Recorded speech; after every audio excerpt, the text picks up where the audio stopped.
দেখো কি বলা রয়েছে প্রশ্নে। এবং এই সেকশনটি খুবই ইম্পর্টেন্ট ডাব্লিউবি সেটের ক্ষেত্রে। এখান থেকে কিন্তু প্রশ্ন ফ্রিকোয়েন্টলি দেখা গেছে এই regional based Venn diagram. Okay, in the following diagram rectangle represents boys. Rectangle কোনটি?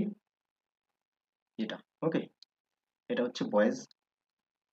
তারপরে বলে দিয়েছে ট্রায়াঙ্গেল রিপ্রেজেন্টস গার্লস। ট্রায়াঙ্গেল হচ্ছে এটা, এটাকে রিপ্রেজেন্ট করছে কি? গার্লস। এটা রিপ্রেজেন্ট করছে girls. Circle represents athletes. Circle হচ্ছে অ্যাথলিটসদের রিপ্রেজেন্ট করছে, আর স্কোয়ার রিপ্রেজেন্ট করছে ডিসিপ্লিন। এই ডায়াগ্রামের উপর বেস্ট করে যে প্রশ্নগুলো আছে সলভ করতে হবে। প্রশ্নে বলেছে which number indicates the boys who are athletes and discipline. তাহলে তিনটে অবজেক্টের মধ্যে আসছে, প্রশ্নগুলো সলভ করবে কি করে? যা প্রশ্ন দেবে সেটাকে আগে আইডেন্টিফাই করবে কোন কোন অবজেক্টগুলো রয়েছে। বয়েজ হবে, অ্যাথলিটস হবে, আর ডিসিপ্লিন হবে।